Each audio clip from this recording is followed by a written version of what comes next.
Behind the golden gates of Buckingham Palace, where every smile is practiced and every gesture calculated, a storm was brewing that would tear apart the very fabric of the royal family. What started as whispered conversations in marble corridors soon exploded into a scandal that no amount of royal protocol could contain.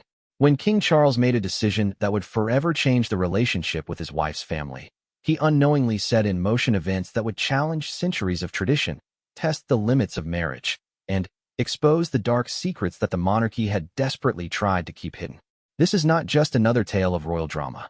This is the untold story of betrayal, power, and the price of wearing a crown when family loyalty collides with royal duty. The consequences of one fateful day would echo through the palace halls for generations to come, proving that even kings must face the devastating cost of their choices. The question that haunted everyone involved was simple yet profound. When duty demands you choose between your crown and your family, which do you sacrifice? The morning sun cast long shadows across the pristine lawns of Windsor Castle as King Charles stood at his study window, his weathered hands clasped behind his back.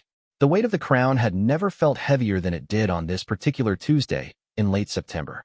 His private secretary, Sir James Whitmore, had just delivered news that would change everything. "Your Majesty, the situation with the Parker Bowles family has reached a critical point," Sir James had said, his usual composed demeanor showing cracks of concern. "The allegations are becoming impossible to ignore." Charles had known this day would come. For months, whispers had circulated through London's elite circles about Tom Parker Bowles, Camilla's son, and his increasingly reckless behavior. What had started as rumors about excessive gambling had evolved into something far more serious. Financial irregularities, questionable business dealings, and associations with individuals the palace could never publicly acknowledge had created a web of complications that threatened to entangle the entire royal family. The king's marriage to Camilla had always been controversial. Their love story, spanning decades and surviving the most public of scandals, had eventually won over a skeptical British public. But now, 10 years after their wedding, that hard-earned acceptance hung in the balance. The very family connections that had once seemed like a bridge to normalcy were becoming a liability that could destabilize the monarchy itself. Camilla herself remained unaware of the full extent of her family's problems. She had been in Scotland, fulfilling her royal duties with a series of charity visits and public appearances. Charles had deliberately kept her away from the palace while his most trusted advisors worked to assess the damage and explore possible solutions. The thought of deceiving his wife, even temporarily, left a bitter taste in his mouth, but the alternative seemed far worse. The investigation had begun 3 months earlier when the palace's security team noticed unusual patterns in the financial reports they routinely monitored for all family members with royal connections. Tom Parker Bowles had always lived comfortably, but recent expenditures seemed far beyond what his legitimate income as a food writer could support. Luxury cars, expensive jewelry, and a newly purchased property in Monaco had raised red flags that could no longer be ignored. Sir James had worked discreetly with Scotland Yard's specialist financial crimes unit to trace the money trail. What they discovered painted a picture of a man desperate to maintain an image of success while his world crumbled around him. Tom had become involved with a group of international investors who specialized in high-risk ventures with questionable legal foundations. His royal connections, however distant, had made him an attractive frontman for deals that could never bear close scrutiny. The most damaging revelation came when investigators uncovered evidence of Tom's involvement in a scheme to purchase and resell artwork of dubious provenance. Several pieces had been traced to private collections that had been looted during World War II, and their current ownership status remained legally contested. Tom's role as a middleman in these transactions had been carefully hidden behind a network of shell companies. But the digital trail was unmistakable. Charles felt the full weight of his position as he considered his options. As king, he had sworn to uphold the law and maintain the moral authority of the crown. As a husband, he owed loyalty to Camilla and, by extension, to her family. The two obligations seemed impossibly at odds with each other, and any decision he made would carry devastating consequences. The palace's legal team had presented him with several scenarios, none of them palatable.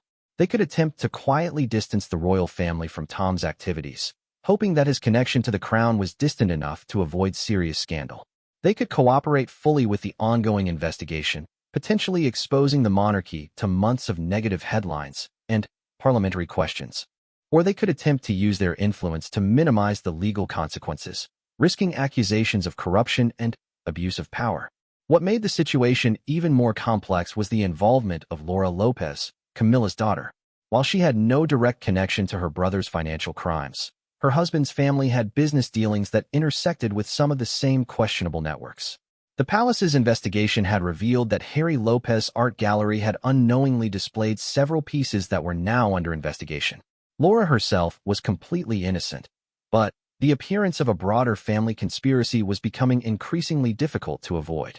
Charles knew that whatever decision he made would forever alter his relationship with Camilla. She was fiercely protective of her children, and any action taken against them would be seen as a betrayal of the most fundamental kind. Yet his advisors were unanimous in their assessment that the royal family's survival depended on swift and decisive action to separate themselves from the growing scandal. The king's thoughts turned to his own children and the scandals that had plagued his family over the years. He remembered the pain of watching his son struggle with public criticism and media scrutiny. The idea of subjecting Camilla to similar anguish was almost unbearable, but the alternative seemed even worse. A weak response could undermine not just his own reign, but the entire institution of the monarchy. As the afternoon wore on, Charles found himself walking the familiar paths of the castle gardens, seeking clarity in the tranquil surroundings that had comforted generations of monarchs before him.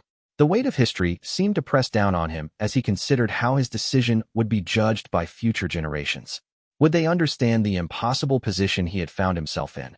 Or would they see only a king who had failed to protect his family when they needed him most? The sound of gravel crunching under approaching footsteps broke his reverie. Sir James appeared at the end of the garden path, his expression grave.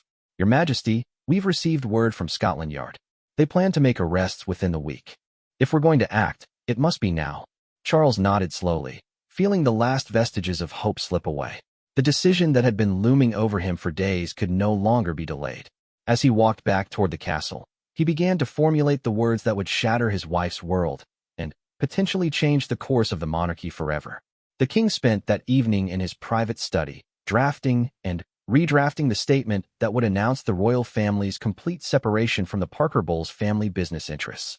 Each word was carefully chosen to minimize damage while making the palace's position absolutely clear.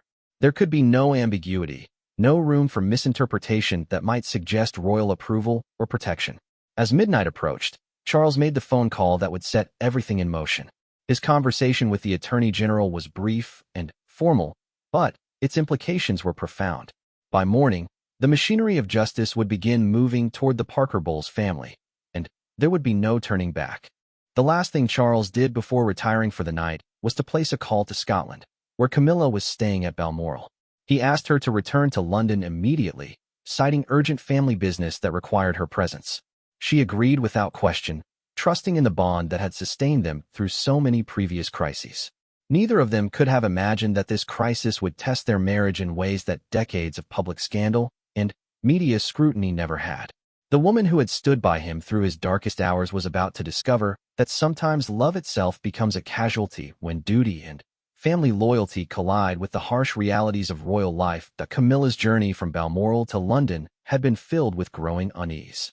Charles's voice on the phone had carried a tension she had rarely heard before, and his vague references to urgent family business had sparked a dozen different fears in her mind. As her car wound through the Scottish Highlands toward the airport, she found herself thinking about her children and grandchildren, wondering what crisis could possibly require such immediate attention. The flight to London gave her time to reflect on the past few months. She had noticed Charles becoming increasingly distant, spending longer hours in meetings with his advisors, and seeming distracted during their private moments together. When she had asked about it, he had attributed his mood to the usual pressures of kingship, but now she wondered if there had been something more specific troubling him. Her phone had remained ominously silent during the journey. Usually, her children would text her regularly, sharing news about their daily lives and their children's activities. Tom, in particular, had been unusually communicative lately, calling her more frequently than usual and asking seemingly casual questions about palace protocols and royal family security procedures. At the time, she had assumed he was simply showing increased interest in her royal role, but now those conversations took on a different, more troubling significance. As her car pulled through the gates of Clarence House, Camilla could see that something was seriously wrong. The usual complement of security personnel had been increased, and she noticed several black sedans parked in positions that suggested official business rather than routine royal activities. Her lady-in-waiting, Patricia Knatchbull, met her at the entrance with an expression that confirmed her worst fears. "Your Majesty, His Majesty is waiting for you in the morning room," Patricia said, her voice carefully controlled. "He's asked that you join him immediately upon your arrival." Camilla found Charles standing by the fireplace, still wearing the same clothes she had seen him in when she left for Scotland 3 days earlier.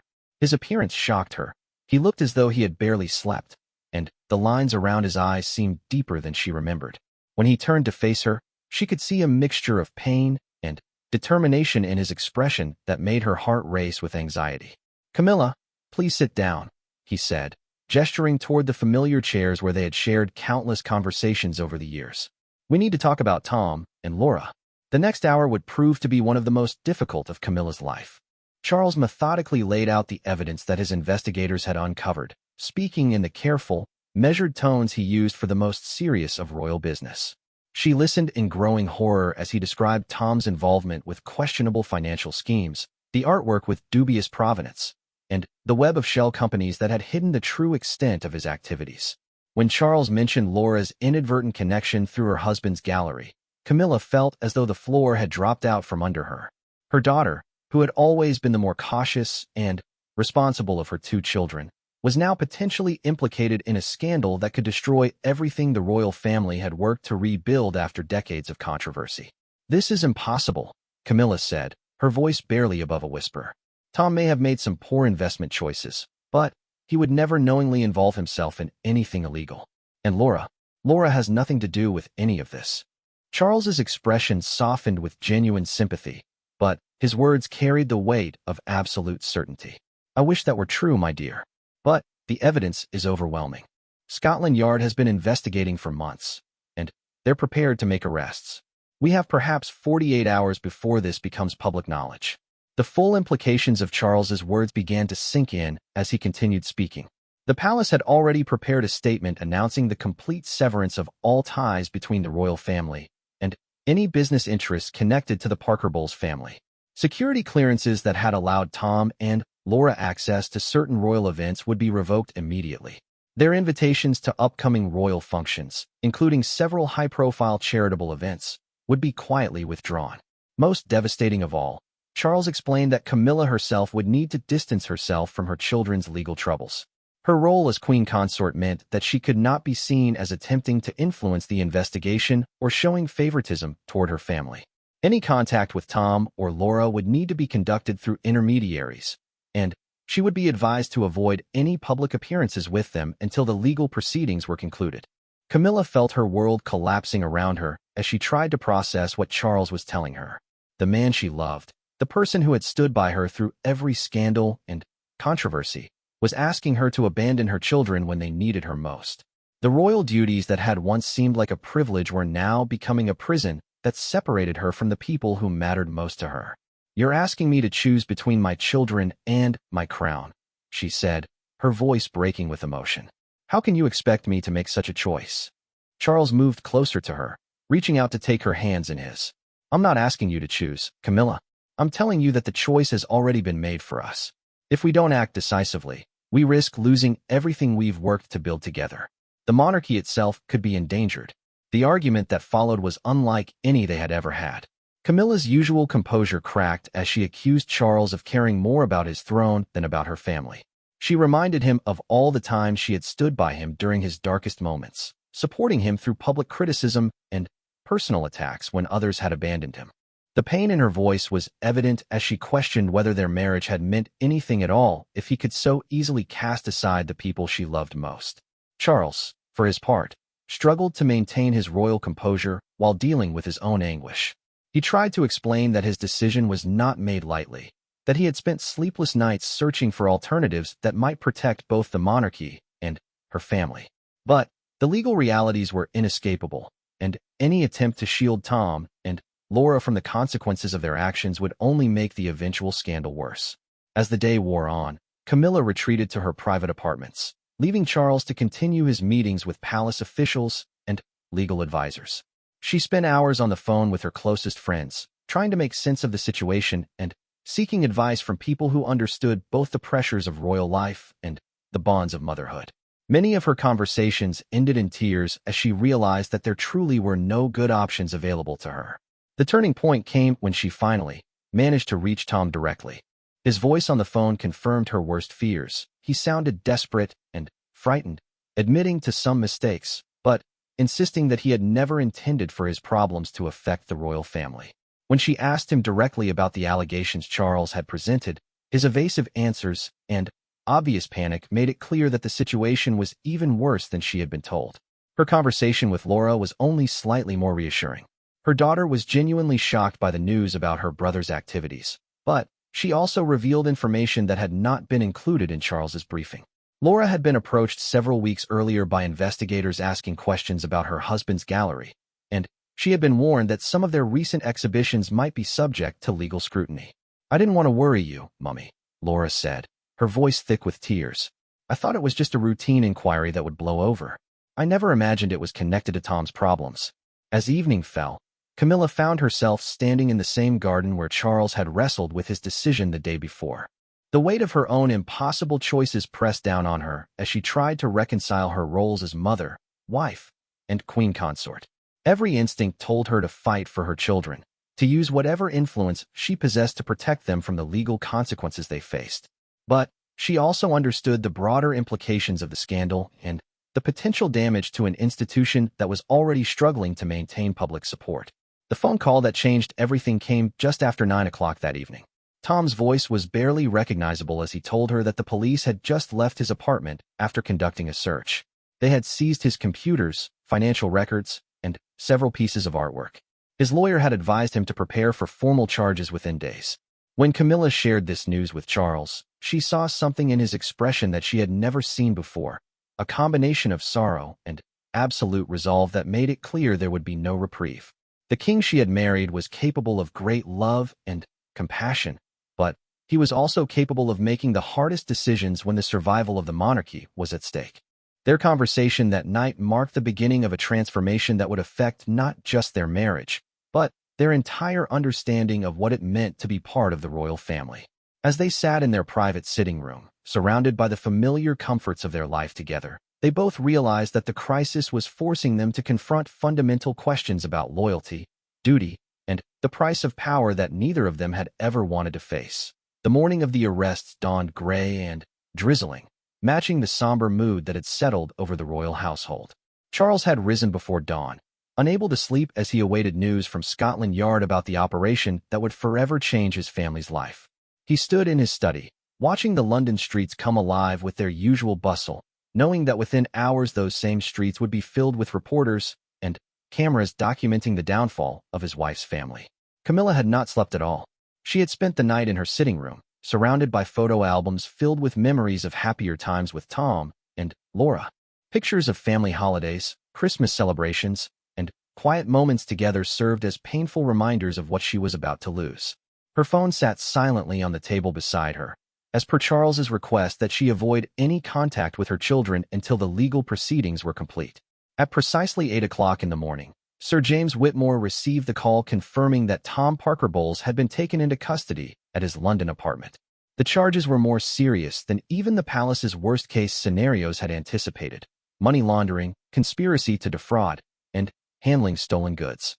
The evidence collected during months of investigation painted a picture of systematic criminal activity that had been ongoing for at least 3 years. Laura Lopez was not arrested, but her husband's gallery was raided simultaneously, with several pieces of artwork seized as evidence. The investigators had determined that while Laura herself was not directly involved in any criminal activity, her husband's business dealings would require extensive investigation. The family's reputation was now irrevocably damaged, even if formal charges were never filed against her. Charles delivered the news to Camilla with as much gentleness as the circumstances allowed, but nothing could soften the blow of learning that her son was now facing potential imprisonment. She received the information in silence, her face a mask of controlled composure that he recognized from her years of dealing with public scrutiny. But when he mentioned that the media had already gathered outside Tom's apartment building and were beginning to make connections to the royal family, her facade finally cracked. 30 years, she said, her voice barely audible. 30 years I've endured criticism and scandal to be by your side. I've been called a homewrecker, a social climber, and worse. I've watched my children grow up under a microscope because of their connection to this family.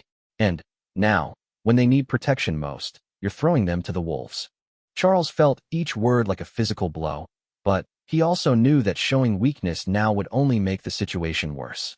The palace's crisis management team was already implementing their emergency protocols, preparing statements, and coordinating with government officials who would need to address parliamentary questions about the royal family's connection to the scandal. Every decision made in the next few hours would have consequences that lasted for years. The first test of the palace's new strategy came when Camilla requested permission to visit Tom in custody. Charles's legal advisors were unanimous in their opposition to any such contact, explaining that it could be interpreted as an attempt to influence the investigation or show royal favor toward a criminal defendant. The Queen Consort's presence at a police station would create a media frenzy that could overshadow the legal proceedings and turn the focus from Tom's alleged crimes to questions about royal interference in the justice system. "I'm his mother," Camilla said, her voice rising with emotion. "I don't care about media coverage or political implications. My son is sitting in a cell, probably terrified and alone, and you're telling me I can't even see him?" The confrontation that followed exposed the fundamental tension that had always existed beneath their fairy tale romance. Charles, despite his genuine love for Camilla, was ultimately a king first and a husband second. The crown that he had inherited carried with it obligations that superseded personal relationships, no matter how deeply felt. Camilla, despite her years of royal training, remained fundamentally a mother whose instinct to protect her children trumped all other considerations. Sir James Whitmore, recognizing the explosive potential of the situation, suggested a compromise that satisfied no one but might prevent an immediate crisis. Camilla could communicate with Tom through his legal representatives, sending messages of support and ensuring he had access to the best possible defense. However, any direct contact or public acknowledgement of their relationship would need to wait until the legal proceedings were concluded. The compromise felt like another betrayal to Camilla, who saw it as further evidence that Charles was more concerned with protecting his throne than supporting her family. But it also represented the beginning of a pattern that would define their relationship throughout the crisis. A series of increasingly painful accommodations that satisfied the demands of royal protocol while slowly destroying the emotional foundation of their marriage. As news of Tom's arrest began to dominate the morning headlines, the palace released its carefully crafted statement announcing the severance of ties with the Parker Bowles family business interests. The language was diplomatically worded to suggest that the royal family had been unaware of any questionable activities, while also making it clear that they would not tolerate any association with criminal behavior. The public reaction was swift and polarized. Supporters of the monarchy praised Charles for his decisive action and willingness to put duty before family loyalty. Critics accused him of hypocrisy, pointing out that other members of the royal family had been protected from scandal in the past. The most damaging criticism came from those who questioned whether Camilla herself could continue to serve as queen consort if she couldn't control her own family's behavior. Within hours of Tom's arrest, protesters had gathered outside Buckingham Palace carrying signs calling for Camilla's abdication. The group was small and largely composed of longtime opponents of the monarchy, but their presence was a stark reminder of how quickly public opinion could turn against the royal family. Television news programs began running retrospectives on Camilla's controversial path to the throne, reopening old wounds that the palace had spent years trying to heal. The international media coverage was equally challenging. American and European news outlets portrayed the scandal as evidence of continuing dysfunction within the British royal family, comparing it to previous crises involving Prince Andrew and Prince Harry. The timing was particularly unfortunate, as Charles had been working to rebuild the monarchy's global reputation and strengthen diplomatic relationships that had been strained during the transition from Queen Elizabeth's reign. Perhaps the most painful aspect of the media coverage for Camilla was the way it portrayed her relationship with her children.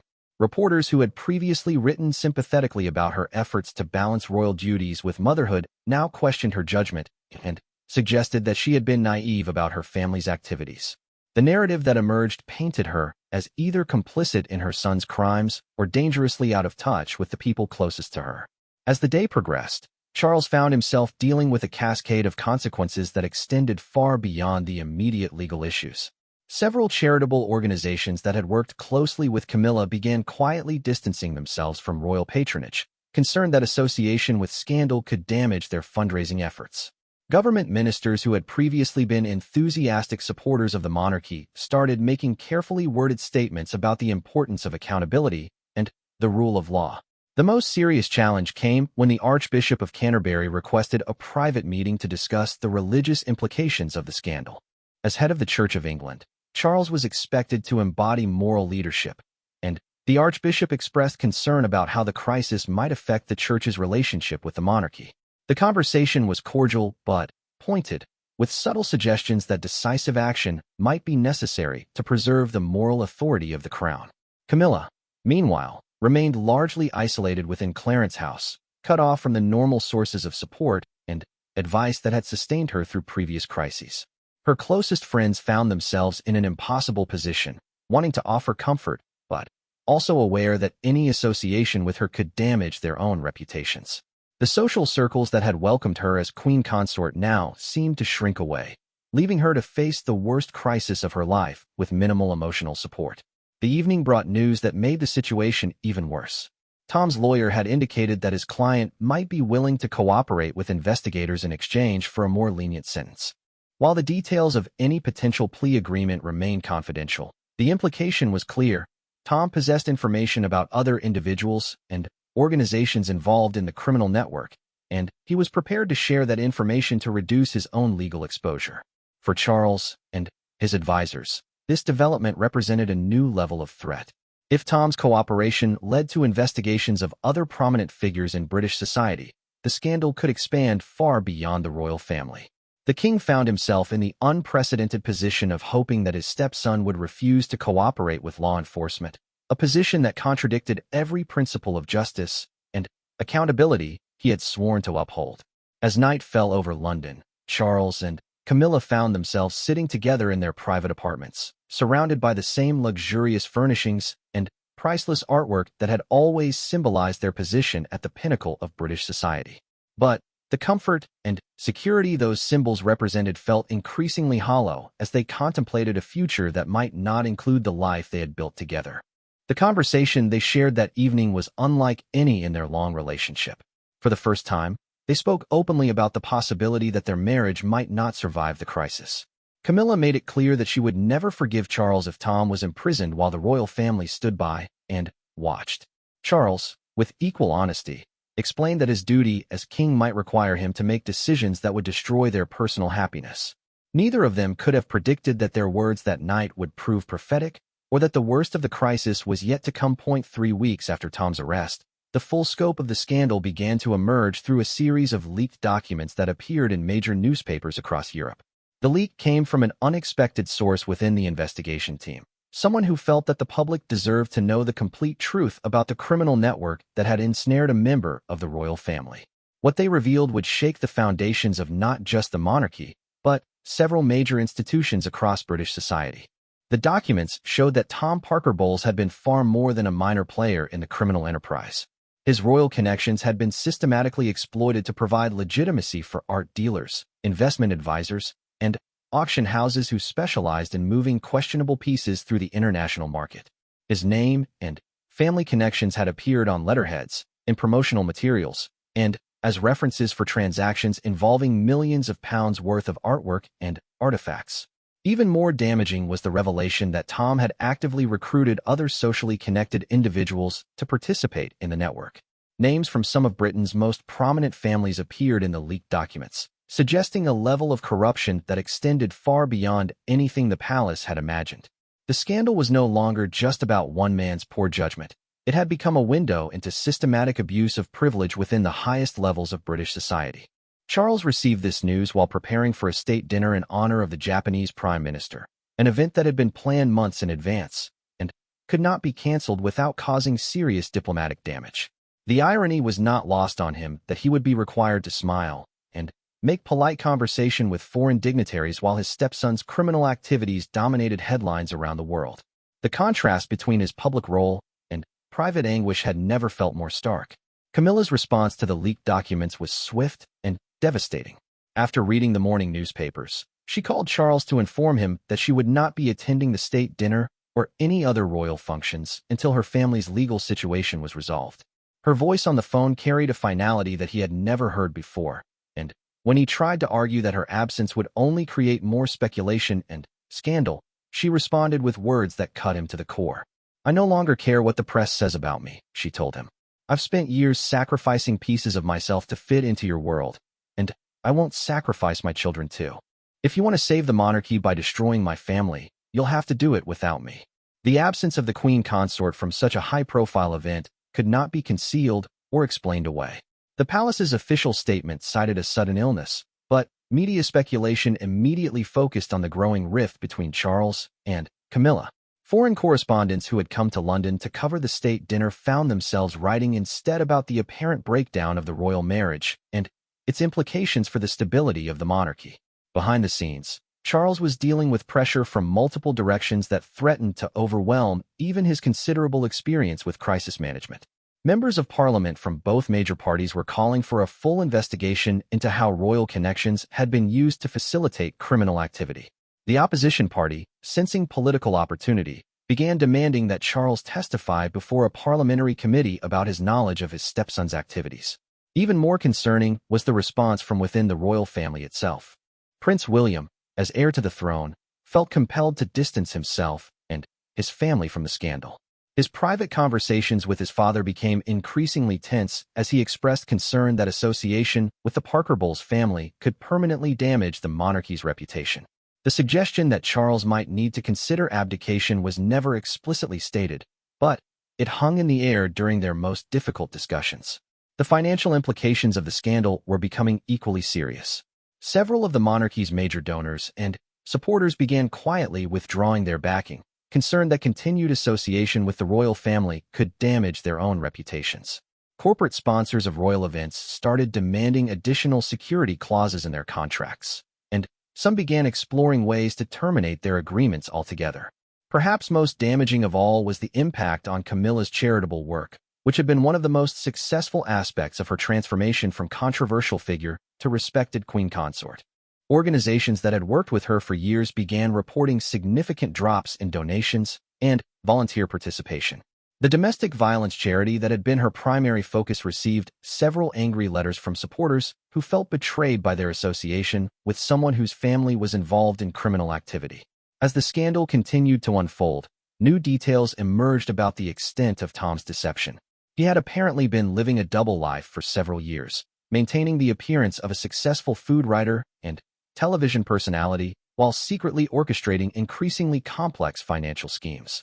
His gambling debts, initially thought to be the root of his problems, were revealed to be just one aspect of a lifestyle funded entirely through criminal activity. The most shocking revelation came when investigators discovered that Tom had been using his access to royal events to make contacts with potential victims of his schemes. Several wealthy individuals who had attended charity galas and private dinners where Tom was present as Camilla's son reported being approached by him for investment opportunities that were now known to be fraudulent.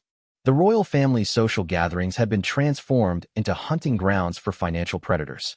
Camilla learned about this particular aspect of her son's crimes through the same newspaper reports as everyone else. Charles had stopped sharing the details of the investigation with her after she made it clear that she would not cooperate with the palace's strategy of complete separation from her family. The discovery that Tom had exploited her royal position to find victims was the final blow that shattered whatever remained of her relationship with the monarchy. Her decision to leave London came suddenly, and without consultation with Charles or his advisors.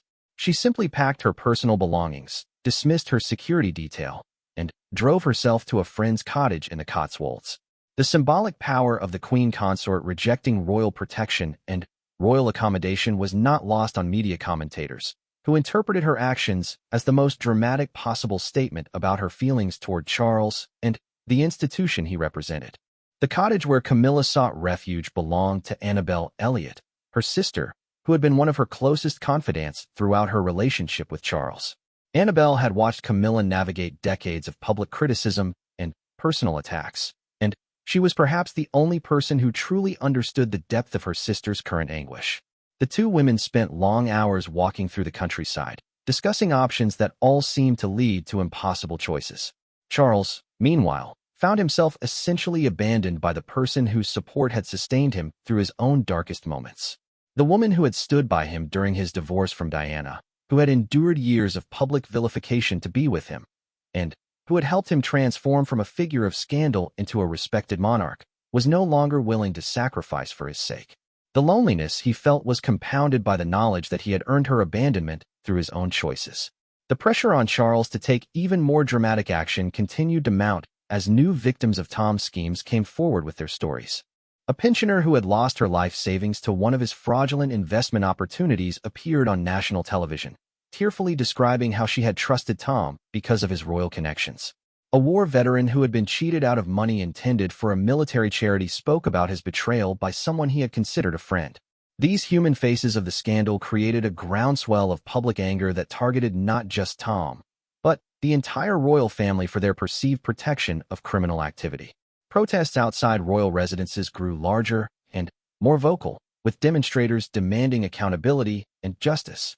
The Republican movement, which had been relatively dormant during the early years of Charles's reign, suddenly found itself with renewed energy and public support.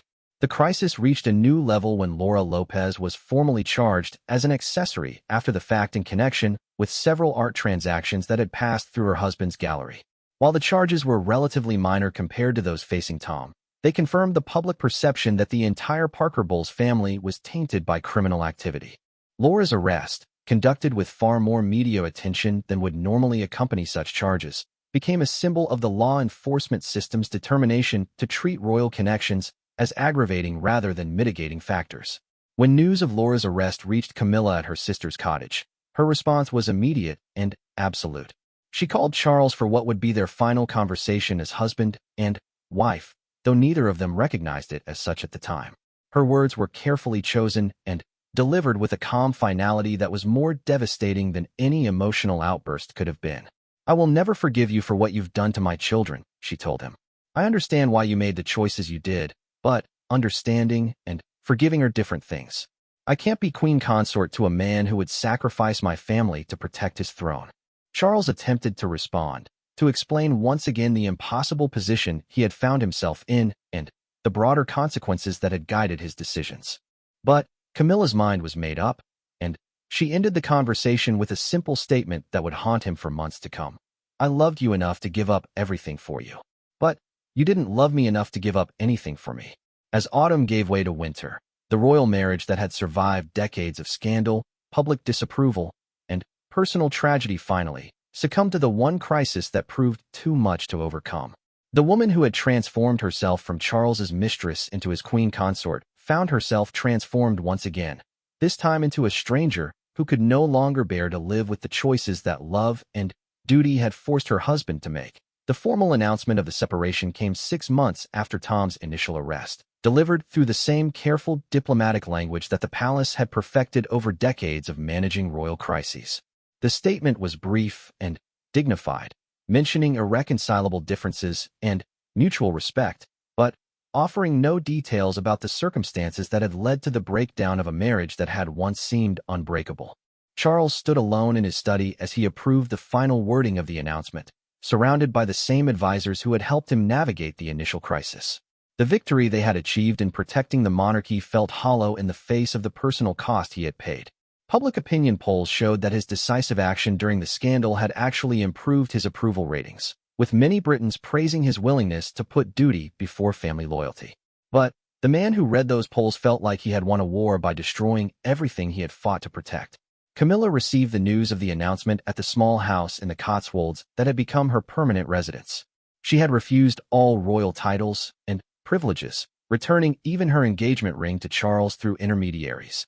The woman who had once been queen consort now lived quietly as Mrs. Parker Bowles, a private citizen whose connection to the royal family existed only in history books and newspaper archives. The legal proceedings that had triggered the royal crisis continued for months after the marriage ended. Tom Parker Bowles eventually pleaded guilty to multiple charges and received a sentence of 7 years in prison, a term that reflected both the seriousness of his crimes and his cooperation with investigators. His testimony led to the prosecution of dozens of other individuals involved in the criminal network, including several prominent members of British society whose reputations were destroyed by their association with the scandal. Laura Lopez received a suspended sentence and community service, largely because of her cooperation with the investigation and her obvious ignorance of the criminal activities surrounding her. However, the legal proceedings had bankrupted her family and destroyed her husband's art gallery business. Like her mother, she chose to live quietly outside the public eye, moving to a small town where her royal connections were more of a burden than a benefit. The human cost of the scandal extended far beyond the immediate family. Several elderly victims of Tom's investment schemes never recovered their losses, spending their final years in financial hardship because they had trusted someone with royal connections. The military charities that had been defrauded struggled to provide services to veterans who depended on their support. The ripple effects of one man's greed and deception continued to spread through British society long after he had been imprisoned. For Charles, the months following the separation were among the most difficult of his long life. The man who had been king for only a few years found himself ruling alone, without the emotional support that had sustained him through previous challenges. His relationship with his sons improved somewhat, as William and Harry both recognized the impossible position their father had found himself in. But their sympathy could not replace the companionship he had lost. The monarchy itself survived the crisis, perhaps even stronger than before. Charles's willingness to sacrifice his personal happiness for the institution's integrity had demonstrated that the crown was not above the law and would not protect criminal behavior, regardless of family connections. International respect for the British monarchy actually increased as foreign governments praised Charles's handling of the scandal. However, the personal transformation in Charles was obvious to those who knew him well. The man who had once been animated by passionate interests in architecture, environmental issues, and social causes seemed to withdraw into the formal requirements of his role. His public appearances maintained their usual dignity and professionalism, but friends noticed that the spark of enthusiasm that had characterized his earlier years had been extinguished by the choices he had been forced to make. Camilla's life outside the royal family took on a different character than anyone might have expected. Rather than retreating entirely from public life, she gradually became involved in local community organizations, particularly those focused on supporting families affected by criminal justice proceedings. Her experience of watching her children navigate the legal system had given her insights into the challenges faced by ordinary families dealing with imprisonment and its consequences. Her work was conducted entirely outside any media spotlight, with local organizations respecting her desire for privacy. The woman who had once been one of the most photographed people in Britain now lived anonymously, finding purpose in helping others deal with situations similar to what she had endured. Her royal training and charitable work proved valuable in her new life, though she was careful to never trade on her former status. The question of whether Charles and Camilla's separation would eventually lead to divorce remained unanswered for several years. Both maintained that they still cared for each other, but that their different priorities had made continued marriage impossible. Charles's position as head of the Church of England complicated any potential divorce proceedings, though constitutional experts argued that his situation was different from previous royal divorces because of the unique circumstances involved. The scandal also had lasting effects on how the royal family managed its relationships with extended family members and their business interests. New protocols were established requiring detailed financial disclosures from anyone with access to royal events or connections. Background checks that had previously been considered overly intrusive became standard practice for anyone marrying into families connected to the monarchy. Public perception of the royal family underwent a complex evolution following the scandal. While many Britons respected Charles's handling of the crisis, others questioned whether the monarchy's survival was worth the human cost that had been paid. The Republican movement gained some momentum, particularly among younger voters who saw the scandal as evidence that hereditary privilege inevitably led to corruption and abuse of power. Perhaps the most lasting change was in how the British public viewed the relationship between personal morality and public duty. The idea that public figures should be held to higher standards gained widespread acceptance. But so did recognition of the terrible personal costs that such standards could impose. Charles's sacrifice of his marriage for his crown became a subject of ongoing debate about whether such choices were noble or tragic. As years passed, both Charles and Camilla aged into their roles as single individuals dealing with the consequences of choices made during one of the most difficult periods of their lives. Charles continued to reign with dignity and effectiveness, but those who knew him could see the sadness that had settled into his character. Camilla found peace in her quiet life, but friends noticed that she never spoke about the possibility of love or companionship in her future. The children who had inadvertently caused the crisis faced their own long-term consequences. Tom's imprisonment had destroyed his career and reputation, leaving him to rebuild his life from nothing upon his release. Laura, though legally vindicated, found that the association with scandal made it impossible for her to return to her previous social circle or professional activities. The broader question raised by the scandal about the relationship between power and responsibility continued to resonate through British society long after the immediate crisis had passed. The idea that privilege carried with it obligations that could supersede personal loyalty became a subject of ongoing national conversation, affecting everything from business ethics to political conduct. In the end, the crisis that had begun with financial irregularities and questionable art deals had evolved into something much larger, a fundamental examination of what British society expected from its leaders and institutions. The royal family had survived by demonstrating that it would uphold the law regardless of personal cost, but that survival had come at a price that would affect everyone involved for the rest of their lives. The empty chairs in the royal residences where Camilla had once sat served as daily reminders to Charles of the choice he had made and its consequences. History would likely judge his decision as correct and necessary, but history's judgment could not ease the loneliness of a king who had chosen his crown over his heart, and who would spend the remainder of his reign wondering if there had been another way to preserve both his throne and his marriage. The story of King Charles's snub of Camilla's family had become a cautionary tale about the intersection of love, duty, and power, demonstrating that even fairy tale romances could not survive when royal obligation collided with criminal reality. In saving his monarchy, Charles had lost his queen, and both the institution and the man would carry the scars of that choice for generations to come.